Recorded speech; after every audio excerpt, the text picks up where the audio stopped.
ইতিহাসে অনেক দেশই নানান কারণে বিশ্বকাপে অংশ নিতে পারেনি এমন নজির তো আছে। তবে একটি জাহাজ মিস করায় পুরো মহাদেশই বিশ্বকাপে অংশ নিতে পারেনি এমন ঘটনাও আছে বিশ্বকাপের ইতিহাসে।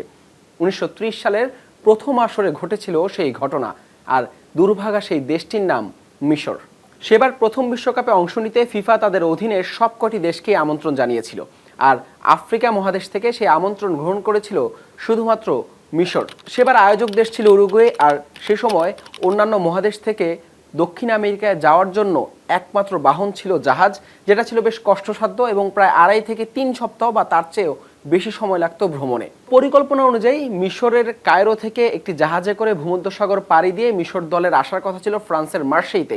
সেখান থেকে অন্যান্য বেশ কয়েকটি দলের সাথে যুক্ত হয়ে পরবর্তীতে আটলান্টিক পাড়ি দিয়ে দ্য ফ্লোরিডা নামক একটি জাহাজে করে পৌঁছানোর কথা ছিল বিশ্বকাপের ভেন্যু উরুগুয়েতে। কিন্তু ভূমধ্যসাগর পাড়ি দেওয়ার সময় ভয়ঙ্কর এক ঝড়ের কবলে পড়ে সেই জাহাজটি এবং বেশ কিছু সময় পরে গিয়ে মিশরের দল পৌঁছায় মার্সেইতে। কিন্তু নির্ধারিত সময় পেরিয়ে যাওয়ায় উরুগুয়েগামী সেই দ্য ফ্লোরিডা জাহাজটি অন্যান্য দলকে নিয়ে ততক্ষণে ছেড়ে যায় উরুগুয়ের উদ্দেশ্যে।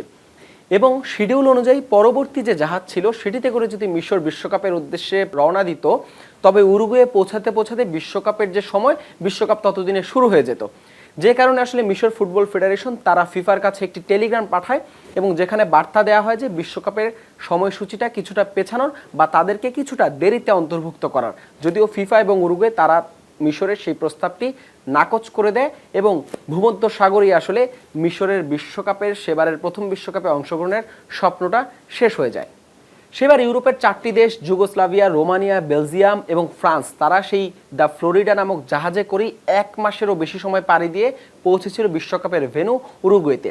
এমনকি তৎকালীন ফিফা প্রেসিডেন্ট জুলে রিমে, যার নামেই সে সময়ের বিশ্বকাপের ট্রফির নামকরণ ছিল জুলে রিমে, সেই সভাপতি জুলে রিমে বিশ্বকাপের ট্রফি নিয়ে জাহাজে করেই তিনি ভ্রমণ করেছিলেন বিশ্বকাপের ভেন্যুতে যাওয়ার জন্য। এবং মিশরের সেই জাহাজ মিসের ঘটনায় আসলে বিশ্বকাপের পুরো চিত্রই আসলে শুরুর দিকে পাল্টে যায়।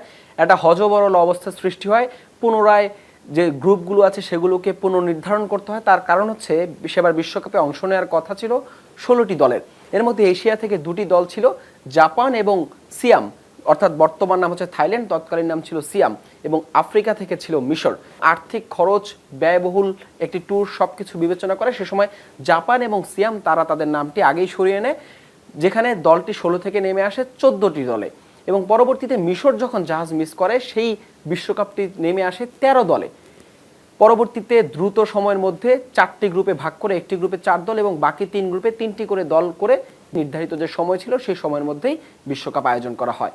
সেবার ফাইনালে মুখোমুখি হয় উরুগুয়ে এবং আর্জেন্টিনা। প্রথমবারের মতো বিশ্বকাপের সেই আসরে আর্জেন্টিনাকে হারিয়ে ট্রফি উঁচিয়ে ধরেছিল উরুগুয়ে।